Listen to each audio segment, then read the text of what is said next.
एकादशी वरहस्ती व्रतेषु यदुनंदन भागीरथीच तीर्थेषु आणि देव भक्तेषु वैष्णव.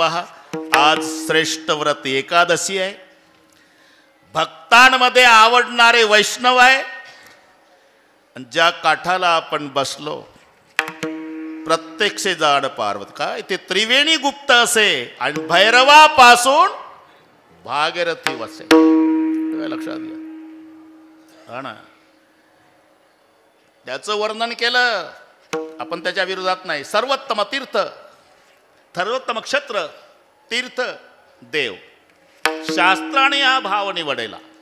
हा सर्वोत्तम शब्द 3 ठिकाणी लावला. पंढरपूरला सर्वोत्तम तीर्थ, सर्वोत्तम क्षत्र आणि सर्वोत्तम देव. सर्वात उत्तम देव, सर्वात उत्तम तीर्थ आणि सर्वात उत्तम क्षत्र.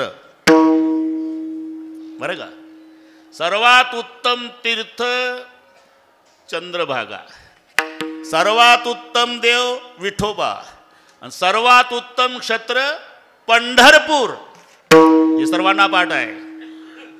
भूवैकुंठ म्हटलेला आहे, पण हे काकणवर पुढं आहे. भूवैकुंठ पंढरपूर,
पंढरपूर हे भूमीवरचं वैकुंठ आहे पंढरपूर.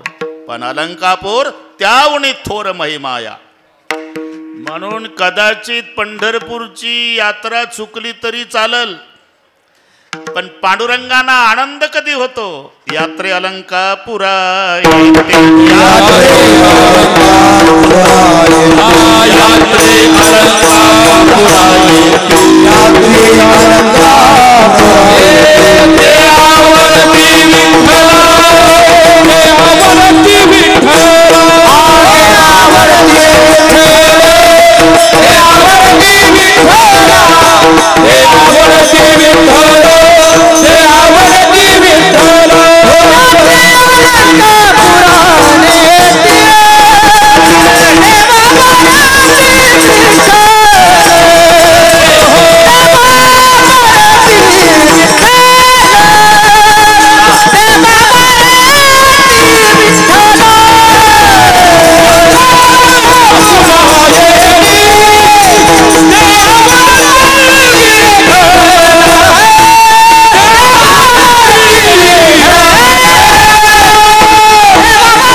के आनंद की विजय. यात्रे अलंकापुरा येती ते आवडती विठ्ठला. म्हणून निळा मने जाणून संतन येती धावत प्रतिवर्षी. याही वर्षी तुम्ही सगळे वैष्णवाला त्या निमित्ताने सर्वांचं दर्शन. अभंग संत जनाबाईचा आहे. जनाबाई ज्ञानोबारायचं वर्णन करतात. पहिला प्रश्न रोहिदासजी निर्माण होतो, अरे वर्णे विषय हा वर्णन करणाऱ्यावर अवलंबून असतो. पहिलवानाचं वर्णन पहिलवानाने करावं, ठीक नाही? नाही तर पाव बटर खाऊन वजन कमी केलेलं आणि पेपर वाचून गावात बाता हाणत. लय ताकद कोणात? दिल्लीच्या सतपालमध्ये लेखा बटर खाणाऱ्या तू लावला होता का सतपालच्या हाताला हात? सतपाल मध्ये खूप ताकद. हे कोल्हापूरच्या युवराज पाटलाच्या मुखात शब्द सोबत होते. त्याची कुस्ती झाली होती. हे बटर खाऊन लय ताकद. पहिलवानाचं वर्णन पहिलवानाने करावं. ज्याचा त्याचा विषय ठरलेला आहे. नाही वंध्या विजानाती. बरं का विष्णू महाराज. नाही वंध्या विजानाती गुरुवीं प्रसूती वेदना. त्याचं भाषांतरच आहे. व्यालीच्या वेदना मेहेवा जोडीचा मला, मेहेवा जोडीचा मला, मेहेवा जोडीचा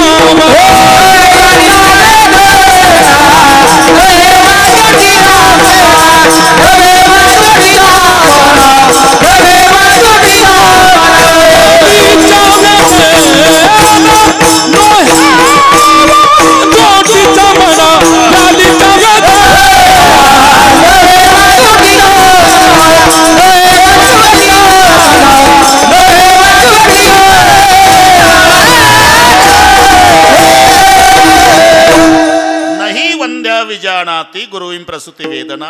व्यालीच्या वेदना अन्नये वांझोटीच्या म्हणा. हिला एकही लेकरू झालं नाही. शेजारची सून पोटत दुखत असल्यामुळे गडबडा लोळत होती. हे शेजारी गेली. आबाई काय हो नानी रडतय कोण घरात? सूनबाई. काय झालं? बाळंत व्यथा सुरू झाल्या. बाळंत व्यथा म्हणजे अहो बाळंतपण होण्याच्या आधी जे पोट दुखतं ना त्याला बाळंत व्यथा म्हणतात. आताच्या पोरी नाजूकच आहे का? आपलं नाही का पोट दुखत कधी कधी गाठाय पिठलं खाल्ल्यानं? म्हातारे तुला एकही लेकरू झालं नाही आणि गाठाय पिठलं सांग. व्यालीच्या वेदना नये वांझोटीच्या मना. वर्ण विषय हा वर्णन करणाऱ्यावर अवलंबून असतो. पण लक्षात घ्या. नाही तर काही ठिकाणी सासू वर्णन करते बरं का जावयाचं. पण समजायचं 99.9 बाद. नजर चुकीने एखादा टक्का खरं राहिलं काय बोलतील दोन्ही म्हाताऱ्या. दोघीच्याही पोरी नांदायला गेल्या आणि दोघीचा विषय निघाला जावाई. माझा जावाई लिहिण्यात एवढा वस्ताद आहे तो लिहितो ते दुसऱ्याला वाचताच येत नाही. ही म्हणली.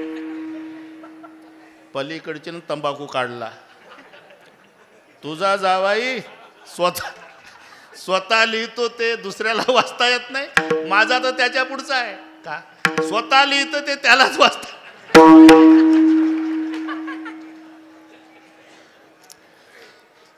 माझा जावाई एवढा श्रीमंत आहे. रोज 500 लोकांना चहा पाणी. लोक हुशार होती म्हणले 500 लोकांना चहा पाणी. आणि मग लोकांनी चौकशी केली तेव्हा पुण्याच्या रेल्वे स्टेशनवर मोठं हॉटेल आहे आणि तिथं हे वेटर होतं. रोज 500 गिरायकाला चहा देतं. म्हातारी इथं बाटा यार 9. बरं जाऊ द्या. महत्त्वाचं सांगू आपण कारण आता 1.25 तास राहिला भाऊ. हे घड्याळ का पळतं मला का घाबरतं कोणाच माहीत. निदान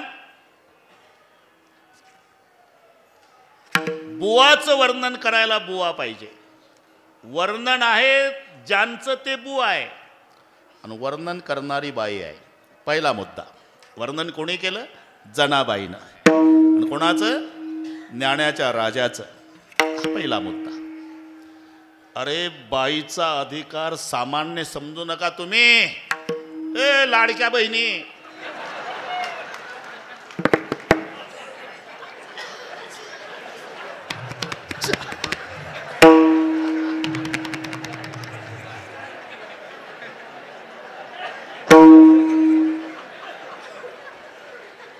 तुम्हाला काय वाटते?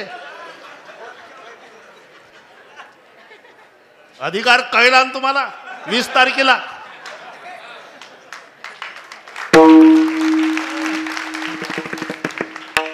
सगळ्या लाडक्या बाईनं 1 नंबरवर कमळाबाई आणली.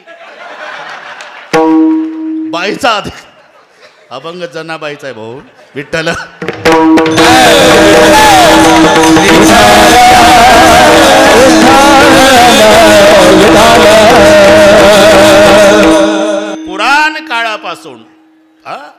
पुराण वर्षापासून जनक राजाच्या दरबारात परीक्षक म्हणून बाई होती, तिचं नाव गार्गी होतं. गार्गी.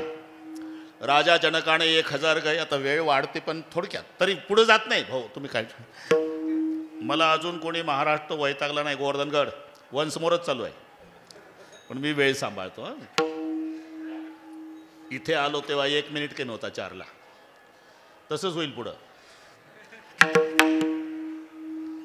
हा ना. गार्गी. 1000 गाई सोन्याच्या शंभ्या शिंगामध्ये. 1 किलोची तर शंभी असन, 2 किलो एका गाईला सोनं धर आणि घरी गेल्यावर हिशोब करा. 80,000 10 ग्राम जमलं तर पहा. 1000 गाई ठेवल्या बक्षीस राजा जनकाने. जो ब्रह्मनिष्ठ असेल गाई घेऊन जायच्या त्याने. बराच वेळ झाला कोणीच उठेना. एक महात्मा उठला, त्याचं नाव याज्ञवल्के. शिष्याला सांगितलं, रे गाई घेऊन चला. मग चर्चा सुरू झाली. याला तर 2 बायका आहे. याज्ञवल्के दोघी नारी. अरे ब्रह्मनिष्ठ आहे त्याने गाई न्यायच्या आणि 2 बायकावाला चाललं गाई घेऊन. इशारा राजा जनकाने केला आणि गार्गी पुढे आली प्रश्न विचारायला. मी अधिकार सांगतो बाईचा. तो ब्रह्मनिष्ठ होसी. प्रश्न विचारला. कळलं तुम्हाला? हो म्हणत जा.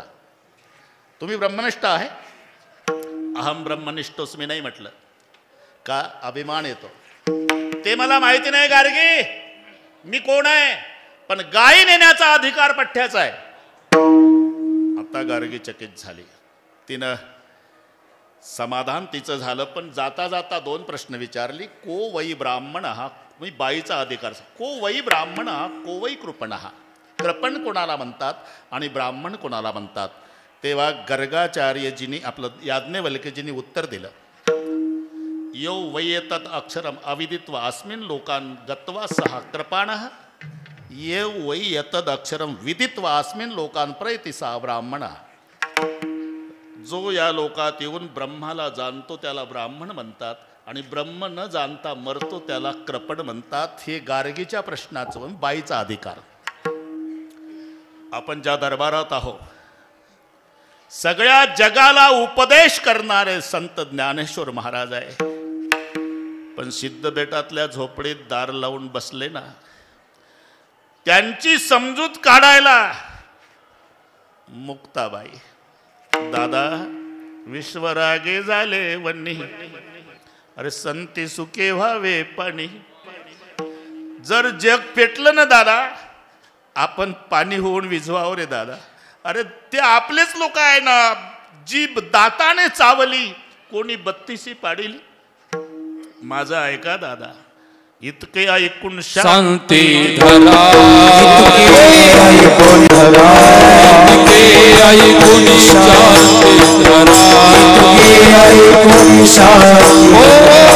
ताटी उघडा ज्ञानेश्वरा, ताटी उघडा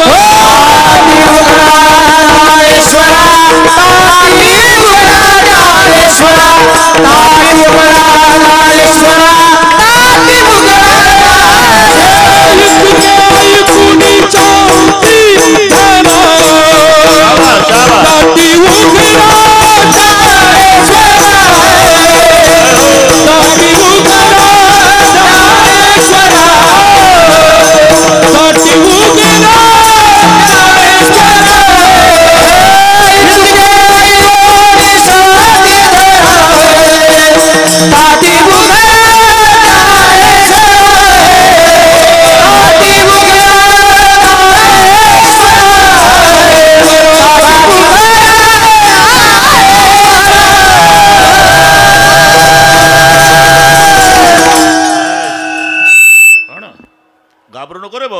जगाला उपदेश करणारे संत ज्ञानेश्वर महाराज, पण त्यांनाही 2 शब्दानं समजूत काढणारी मुक्ताबाई. बाईचा अधिकार लक्षात बरं का रोहिदास महाराज. अरे नारी की निंदा मत कर यारो, असं पोचे नाही. नारी की निंदा मत करो यारो, नारी रतन की खान, जिस नारी से पैदा हुए शूक भीष्म हनुमान. अशा मोठमोठ्या रत्नाला प्रसवणाऱ्या माता, आणि जो जशा दृष्टीनं पाहिल रोहिदास एकच मिनिट घेतो. पत्नीच्या दृष्टीनं पाहिलं सीतेचा राम झाला, प्रेमाच्या दृष्टीनं पाहिलं राधेचा श्याम झाला, आईच्या दृष्टीनं पाहिलं जिजाऊचा शिवबा झाला, बहिणीच्या दृष्टीनं पाहिलं मुक्ताईचा ज्ञानोबा झाला.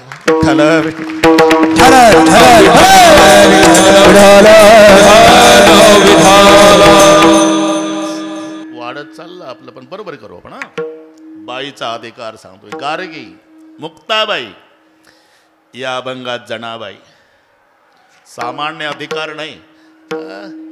कबीरजी पर्यंत नामदेवरायाची कीर्ती गेली. कबीरजी पर्यंत की पंढरपुरातला एक भक्त स्वतः देवाला जेवू घालतो, दूध पाजतो, दिवाळीला त्याच्या घरी देव जातो, त्याची म्हातारी आंघोळ घालते वगैरे.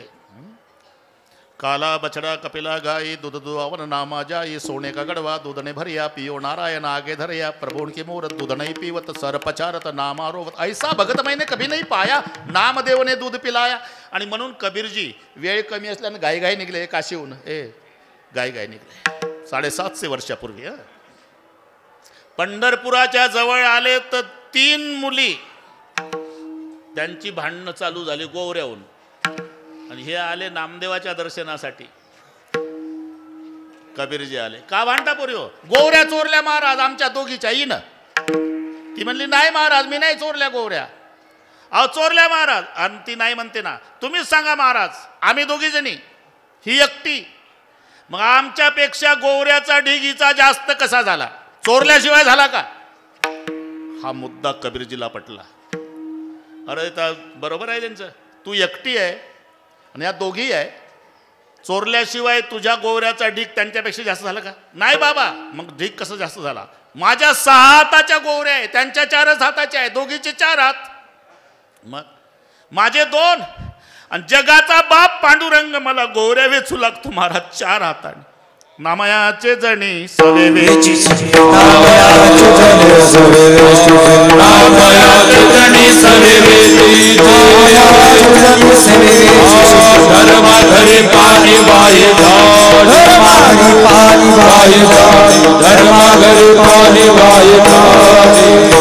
मग त्याचे 4 आणि माझे 2. 6 हाताच्या गोवऱ्या त्यांच्यापेक्षा जास्त त्याच्यामुळे झाल्या महाराज. काय देव तुला गोवऱ्या वेचू लागतो? कशावरून? बसा ना महाराज.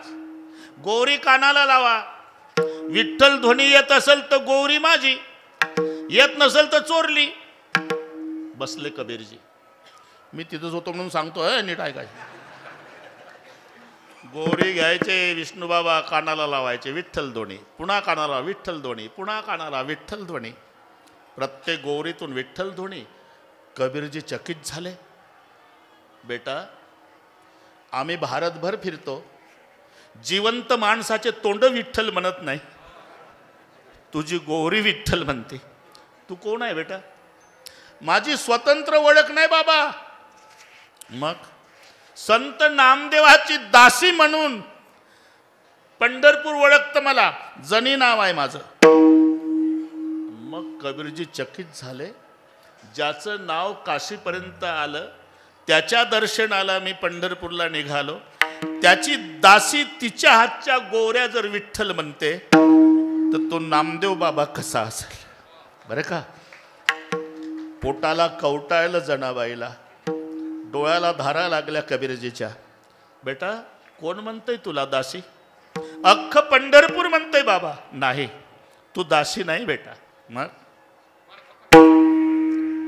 जनी जनी तो सब कोई कहे, जनी जनी तो सब कोई कहे, संत नामदेव की दासी, बंदा कबीरा यू कहे सब संतन की काशी. सर्व संतांनी तुझ्या रजकनात आंघोळा कराव्या एवढा तुझा अधिकार आहे बेटा. विठ्ठल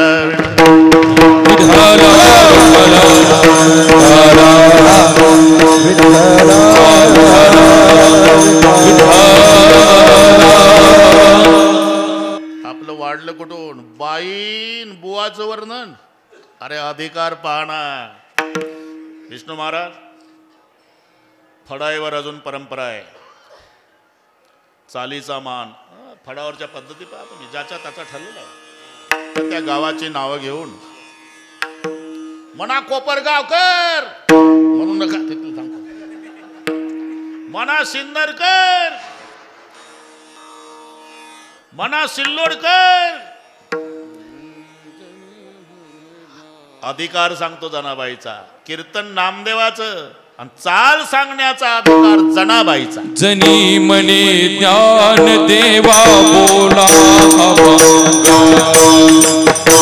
जनी म्हणे ज्ञान देवा बोला जनी म्हणे ज्ञान देवा बोला जनी म्हणे ज्ञान देवा बोला नामदेव कीर्तन करी पुढे देवनाचे पांडुरंग. नामदेव कीर्तन करी पुढे देवनाचे पांडुरंग.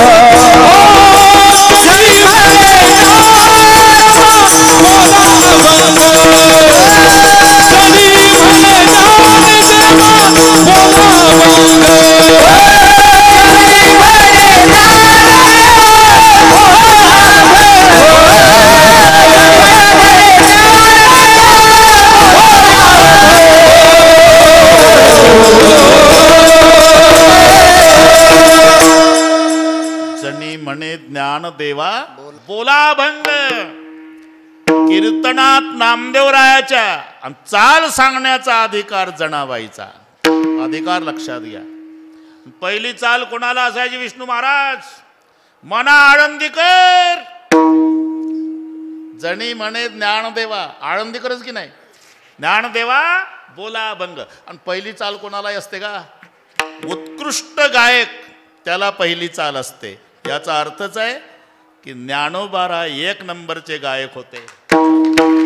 चाल कोणालाही आहे का? जणी म्हणे ज्ञानदेवा बोला भंग. बस हा बाईचा अधिकार सांगतो. म्हणून हे यथार्थ वर्णन आहे. जनाबाई ज्ञानोबारायचं वर्णन करतात. ज्ञानाचा सागर हाही शब्द संयुक्तिक आहे. कारण काही ज्ञानाचे ओढे आहे, काही ज्ञानाच्या नद्या आहे, आणि माऊली ज्ञानाचा समुद्र आहे. एक पहिला मोठा. ओढ्याला पाणी असतं भाऊ, पाणी असतं विष्णू भाऊ, पण पट्टीच्या पोहणाऱ्याला जाऊ देत नाही पलीकडे. एकच तास पाणी टिकतं ओढ्याचं, पण नाही जाऊ देत पट्टीच्या पोहणाऱ्याला. ते दोन शेतकरी पेरणी करून आले गोवर्धनगड. ओढा वाहत होता. मला का पलीकडे कसं जायचं? बस म्हणला अर्धा तास पाणी टिकल. गप्पा झाल्या. अरे चिलीम झाली असते ना आतापर्यंत. त्यांचं सांगतो रे भाऊ, ना आपल्यात लावा तुम्ही. दोन शेतकरी पलीकडे गाव अलीकडे बसले, बैल उभी आहे, आवताय. म्हणला मग कोणी मनाई केली? मग एकाने चिलीम काढली, ते त्यातला खडा काढला, तो खडा पुसून काढला, त्याच्यात काडी खोवली, ती फुंकर घालून चिलीम स्वच्छ केली. मग त्याच्यात खडा टाकला, तंबाखू ओतला, उलट्या अंगठ्यानं तंबाखू दाबला. पाहता काय माझ्याकडे? त्याला खाली कापड गुंडाळायचा असतो, त्याला शापी म्हणतात, शापी. आणि ती ओली करायची असते, आणि ओली करून थोडी पिळायची वलसर करून, डबल गुंडाळायची. का? जोरात ओढल्यानंतर धूर घशात तंबाखू येऊ नये, फिल्टर होऊन धूर पोटात जावा, हा त्यांचा उद्देश. डबल का गुंडाळता? Double filter. टीव्हीला नंतर आलं, पहिलं डबल फिल्टर चिलीमवाल्याचं आहे, दोन डबल गुंडाळता. हा ना, ए जा रे शापी भिजून आण. हे ओढ्यात आलं. लाजुरे पाटील, अन्न भिजवताच आलं. तुला सांगितलं ना शापी भिजून आण. म्हणला कुठं भिजू? ओढ्यात. थेंब नाही म्हणला. कोणता वडा? यांना जाऊ देत नव्हता पलीकडे अर्ध्या तासापूर्वी, तर शापी भिजवायला पाणी नाही. तसं काही ज्ञानाचे ओढे, काही ज्ञानाच्या नद्या आहे. नदीला पाणी आहे पण चढ उतार आहे. वर्षा काळी सरिता चढू लागे पण डुसुता. शरद कालो गे सरिता ओहटू लागे.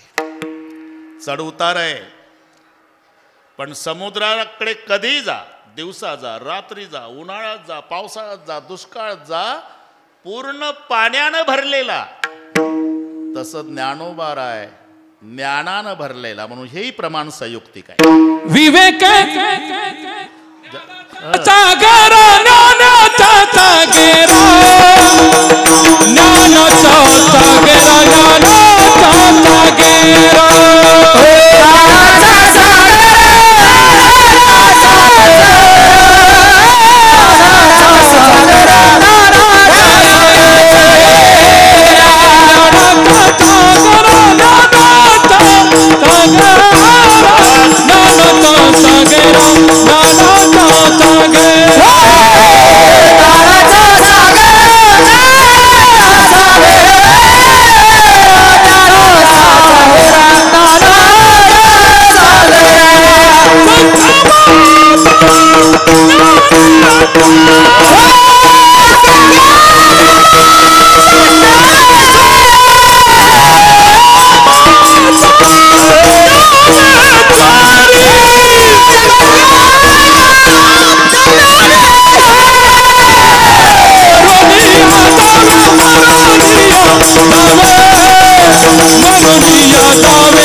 मजा आहे भाऊ.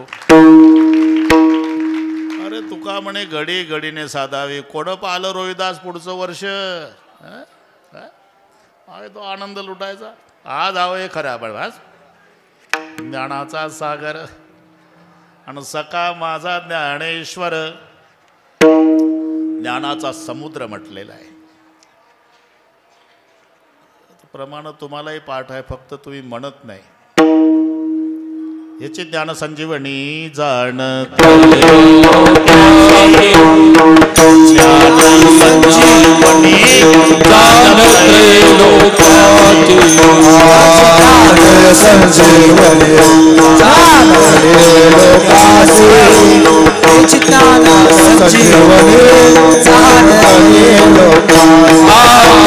देव म्हणती रुक्मिणी, देव म्हणती रुक्मिणी, आज एक योगी देखिला नयने, हे ज्ञान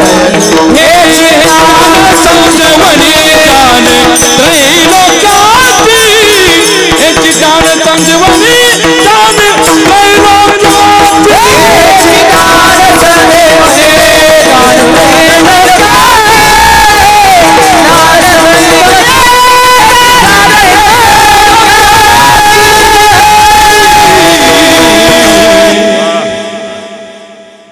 काय समजता तुम्ही? काय काढा.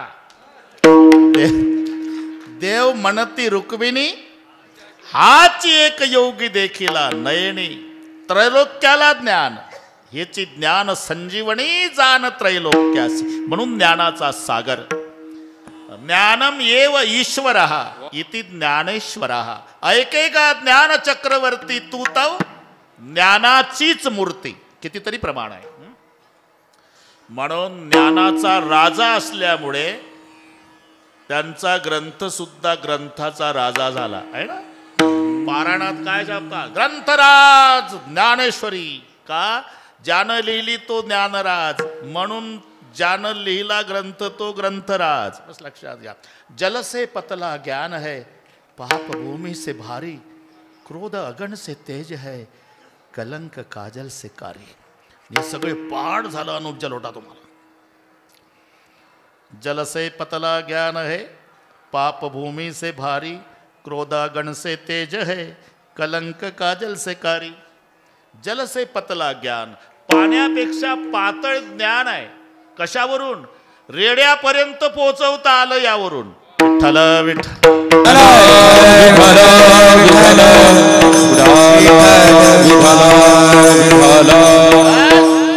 मस्तकावर आठला ज्ञानदेव म्हणे, बोल रे ऋग्वेद ओंकार मूळ शब्द प्रणवाचा, जलसे पतला ज्ञान. तो ज्ञानाचा सागर म्हणजे ज्ञानोबा राय. हाही संयुक्तिक आहे, विवेक सागर आहे. दोन्ही शब्द, कारण बऱ्याच ठिकाणी ज्ञानाचा सागरही म्हटला जातो, म्हणून कोणाला संशय राहू नये.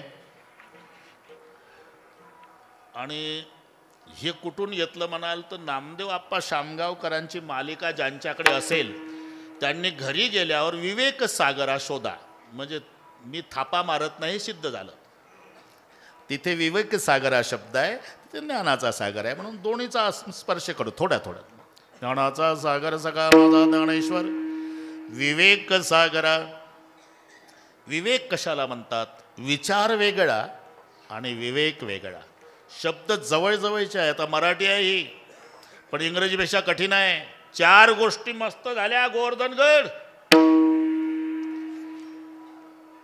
एक, आपल्या सर्व वारकऱ्याला आनंद स्वाभिमान वाटेल अशा 4 गोष्टी. लोहगाव विमानतळ, त्याचं नाव झालं संत तुकाराम महाराज विमानतळ. पुन्हा पुण्यश्लोक पदवी कोणालाही नाही. एका युगात एकाला आहे. सत्ययुगात पुण्यश्लोक नळराजाला, त्रेतायुगात पुण्यश्लोक जनकराजाला, द्वापार युगात पुण्यश्लोक धर्मराजाला, कलियुगात पुण्यश्लोक अहिल्यादेवीला. त्या अहिल्यादेवीचा जन्म ज्या जिल्ह्यात झाला त्या माऊलीला न्याय आता मिळाला. अहिल्यानगर है ना. वा वा, टाळी वाजत जबर वाटते मला. तिसरी गोष्ट, राज्य माता दर्जा गाईला मिळाला. देशी गाईला राज्य माता. उशिरा पण मिळाला राज्य माता. जर्सी नाही, हे देशी गाय आपली खिल्लारी. कारण 1000 गायी कळपानं चरू द्या, खिल्लाऱ्या गायी. तिचं वासरू सोडा, शेपटाचा गोंडा वर करतं, कान टवकारतं, पळत जातं. ते 999 गाय डावलून मायच्याच कासेला. एवढी अक्कल देशी गायीच्या वासराला आहे. पूर्वीचे माणसं खिल्लाऱ्या गायीचं दूध प्यायचे, हॉर्न वाजल्याबरोबर रोडच्या खाली उतरायचे.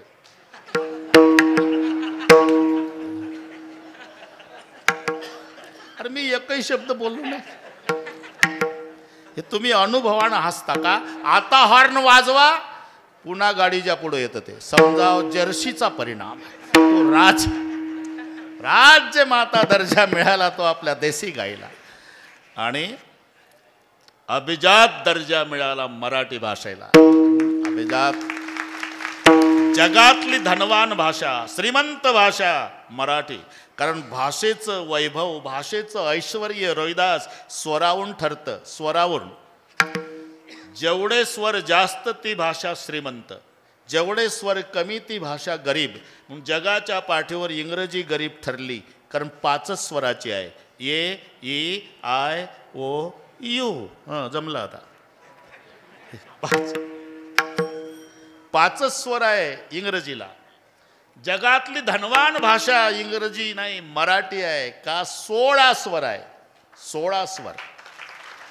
मग काय म्हणतात तुम्ही सांगता? जगातली श्रीमंत भाषा मराठी आहे आणि इंग्रजी गरीब आहे. सगळ्या जगात तर इंग्रजी चालते, मराठी महाराष्ट्रातच. अरे इथंच उत्तर आहे राजा.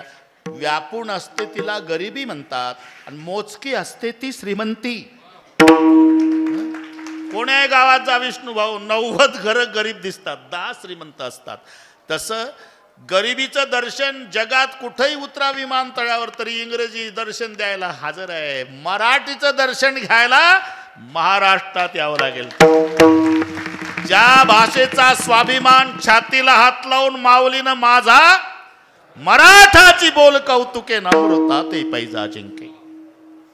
लक्षात घ्या, आपलं चाललं कुठून? विचार वेगळा, विवेक वेगळा.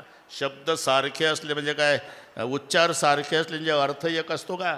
मला तेवढंच येतं रे भाऊ, ते काय फारसं येत नाही, पण तुम्हाला चांगलं पटतंय ते. राईट राईट, नो नो, आहे का नाही.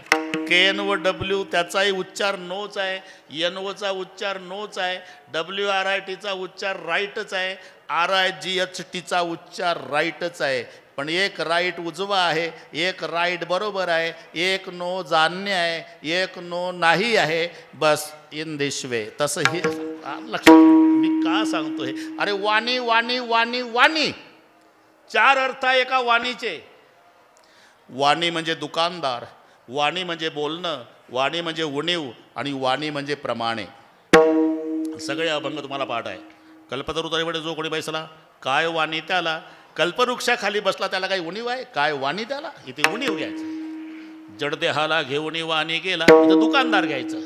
काय वानू आता न पुरे हे वाणी, इथं बोलणं घ्यायचं. हा, तो अभंग नाही पण एक गाणं पाठ आहे तुम्हाला. डोंगरावरची मेंढर रे दुधावानी पांढर. इथं वाणी आहे का नाही. दुधावानी पांढर म्हणजे दुधाप्रमाणे पांढरे मेंढर. बस वाण. तसं विवेक विचार याच्यातला थोडा फरक सांगतो. विचार कोणाचाही चालू आहे. आळसातला आळसी माणूस असू द्या, त्याचाही विचार चालला बरं का. संभाजीराजे इथं काही काही आल्यानंतर विचार करतात, हे कीर्तन संपलं म्हणजे घरी जायचं आहे आपल्याला. काही काही घाईघाई येतात खेड्यापाड्यात, तर कीर्तनात आल्यावर विचार करतात, कुलूप लावलं होतं पण ओढून नाही पाहिलं, लागलं असेल का नाही, बसतं कीर्तनात झटके घरच्या कुलपाला. विचार आळसातला आळस. एक पूर्वी कविता होती गणपतवाणी, जुन्या हा बा कबूल केलं, मग जमलं. असे काही साक्षीदार पाहिजे मला. त्याचं झोपडं होतं विष्णुभाऊ, आणि तो काडी चावत जेवण झाल्यावर विडी ओढत न काडी चावत दारापुढे यायचा आणि विचार करायचा की पठ्ठा या जागेवर माडी बांधील. ती कविता पहा. गणपतवाणी विडी पिताना चावायचा नुसतीच काडी. गणपतवाणी विडी पिताना चावायचा नुसतीच काडी, आणि म्हणायचा या जागेवर बांधीन माडी. काडी जाऊन बिना माडीचं मेलं, पण विचार जन्मभर केला. प्रत्येकाचा विचार चालूच आहे, त्याचं त्याचं क्षेत्र वेगवेगळं आहे. पण विवेकाची व्याख्या त्याला आत्म अनात्म म्हणतात. बस ते आपण विचार सागराला जायचो विष्णुभाऊ, त्याच्यात आली व्याख्या. त्याच्यात व्याख्या आली ना, अधिकारी, विषय, प्रयोजन, संबंध, जाणे या जन्मी किंवा पूर्वज निष्काम करून उपासना करून मला विक्षेप या 2 दोषाची निवृत्ती. तो आवरण दोष निवृत्तीसाठी साधन चतुष्टसंपन्न आहे. तो ज्ञानाचा अधिकारी, आणि आत्मज्ञान प्राप्तीची 4 साधनं आहे. विवेक, इथं आला शब्द विवेक, वैराग्य, समाधी षटक आणि मुमुक्षत्व. त्यातल्या विवेकासाठी तिथं नेलं तुम्हाला विचारसागरात. मी काही मोकळ्या का. मग विवेक कशाला म्हणतात. सत्संगतीने आत्मा अविनाशी, तद व्यतिरिक्त सर्व विनाशी, असा जो निश्चय, त्याचं नाव विवेक आहे. विठ्ठल विठ्ठल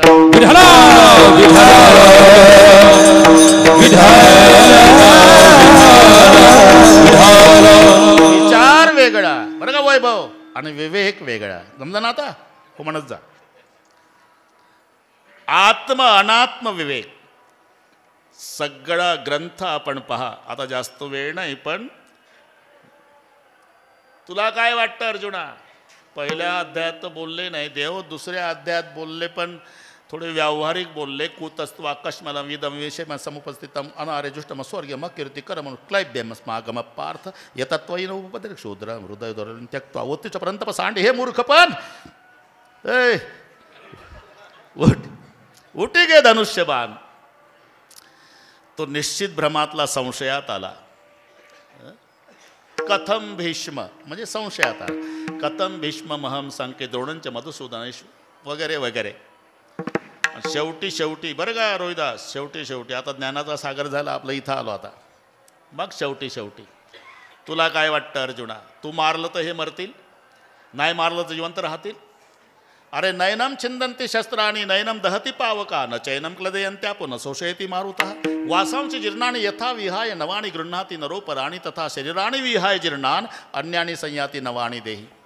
जीर्ण वस्त्र सांडीचे नूतन तरी बस. अगदी जसं वस्त्र जीर्ण झालं म्हणजे टाकून द्यायचं नवीन घालायचं, तसा हा आत्मा शरीर जीर्ण झालं म्हणजे टाकून देतो, नव्या शरीरामध्ये प्रवेश करतो. म्हणजे शरीर नाशिवंत आहे आणि आत्मा अविनाशी आहे. असा आत्मा अनात्म विवेक ज्या ग्रंथात ओतप्रोत भरलेला आहे त्या ग्रंथाचा ग्रंथकर्ता ज्ञानेश्वर महाराज म्हणून शब्द आहे.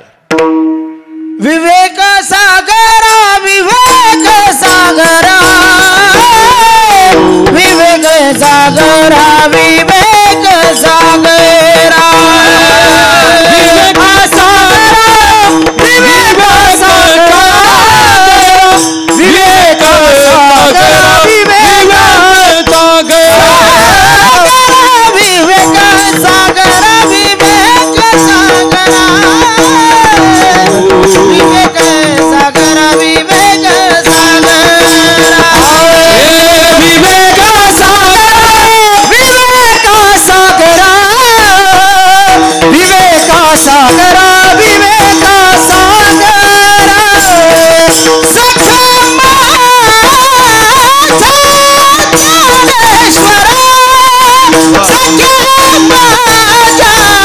ज्ञानेश्वरा सखमा ज्ञानेश्वरा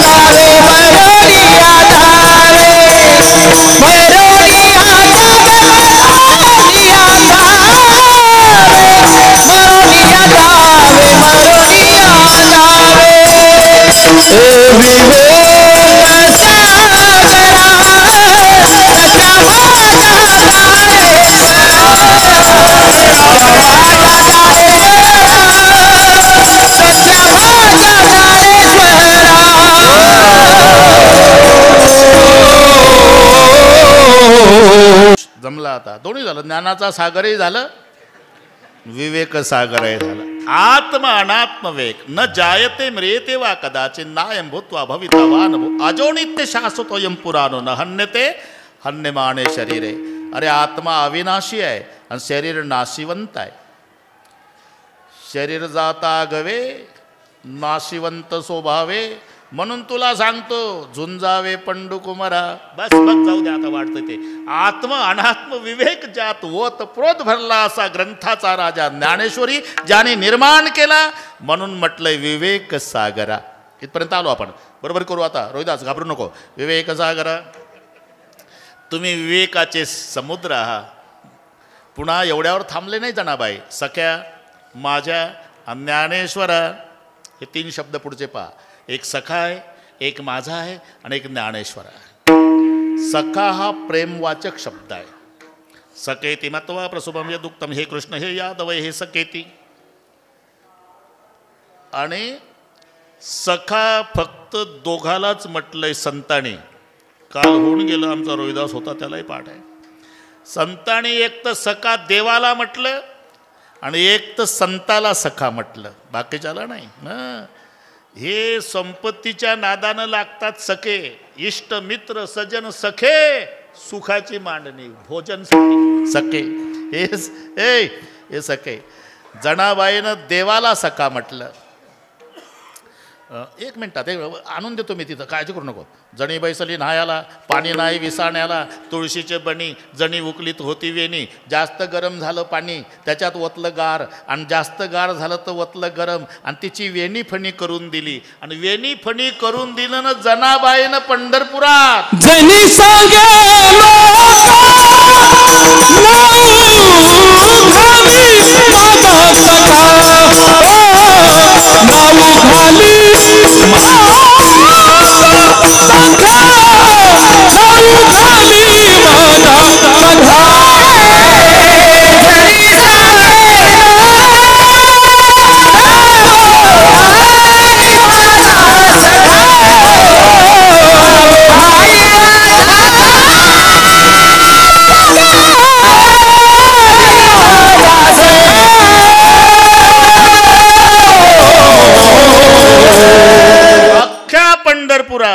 जणी सांगे लोका नाव घाली माझा सखा. जनाबाईनं सखा विठ्ठलाला म्हटलं आणि या अभंगात सखा माऊलीला म्हटलं. सगळ्या सगळ्या इथपर्यंत आलो आपण. सगळ्या प्रेमवाचक शब्द आहे सखा. त्याच्या पुढे आहे माझा. सख्या माझ्या. माझा हा आत्मीयता वाचक आहे बरं का रविदास. आमचा म्हणजे लांबचा होते. आमचा लांबचा. म्हणून आपल्याला शाळेत प्रतिज्ञा शिकवायचे गुरुजी. भारत आमचा देश आहे नाही ना. भारत माझा. ही आत्मीयता आहे माझ्या शब्दामध्ये. भारत माझा देश आहे. लोकमान्य टिळक 3री-4थीला असतील. नकाशा भारताचा पुढे टांगला होता आणि गुरुजी सगळ्या विद्यार्थ्याला विचारायचे कुठ रे नकाशा कशाचा आहे. हे कुठलं नकाशा भारताचा आहे गुरुजी. बस खाली तू सांग रे नकाशा कशाचा आहे. दुसरं म्हटलं नकाशा हिंदुस्थानचा आहे गुरुजी. तिसरं तू सांग रे नकाशा इंडियाचा आहे सर. असं करता करता टिळकावर वेळ आली. 9-10 वर्षाचं वय. नकाशा कशाचा. 9 वर्षाचे टिळक थांबले नाही जाग्यावर रोहिदास. तरा तरा तरा तरा चालत आले नकाशापर्यंत. भिंतीला जो टांगला होता. सगळे विद्यार्थी पाहत होते आणि गुरुजी पाहत होते. एक हात नका आणि एक आपल्या छातीला लावला 9 वर्षाच्या टिळकाने शाळेत. आणि नकाशाला एक हात छातीला हात लावून सांगितलं नकाशा माझ्या देशाचा आहे गुरुजी. ही आत्मीयता आहे. तसा सख्या माझ्या. इथपर्यंत आलो आपण. विवेक सागरा सख्या माझ्या ज्ञानेश्वरा.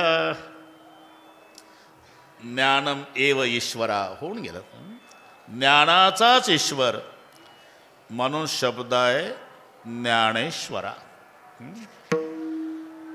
तुम्ही विवेकाचे समुद्र पुन्हा सखे आहात माझे आहात ज्ञानाचे ईश्वर आहात. मला असं वाटतं माऊली मरोनी जावे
एकदा संप्रदायपूर्वक भजन घेऊ. चाल मध्ये का शेवटी लोक थांबायचे नाही. कालच्या अनुभवावर तुम्ही म्हणाल तसं मध्ये घे मध्ये घेऊ हा? मध्ये घेऊ बीच में बीच में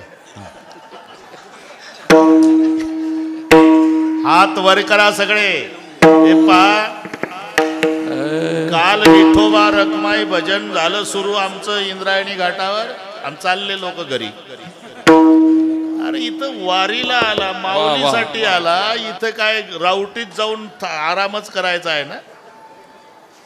म्हणून नियम सांभाळा वारकरी मंडळी, तुम्ही सगळे वारकरी आहे. जय विठ्ठल झाल्यावर सूचना उद्याच्या, आणि मग मी म्हणेल कार्यक्रम संपला तेव्हा उठा. 1 मिनिट जास्तीचा घेत नाही आणि आधी सोडत नाही, फक्त मध्येच उठून जाऊ नका.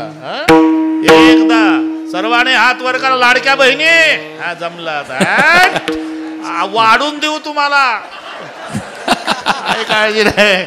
आता काय काळजी आहे, 5 वर्ष तुम्हाला बाश. लाडक्या भावाचं काय हो, पण बहिणीची मजा आहे आता. वा वा वा, एका तालात विठोबा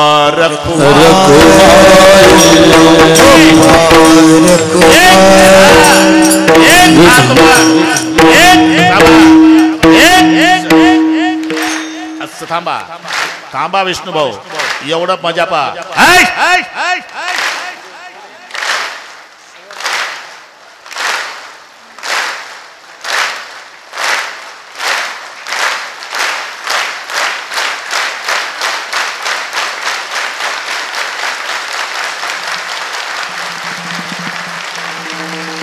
विठोबा रखुमाई जय विठोबा रखुमाई विठोबा रखुमाई म्हणा प्रकाश म्हणा.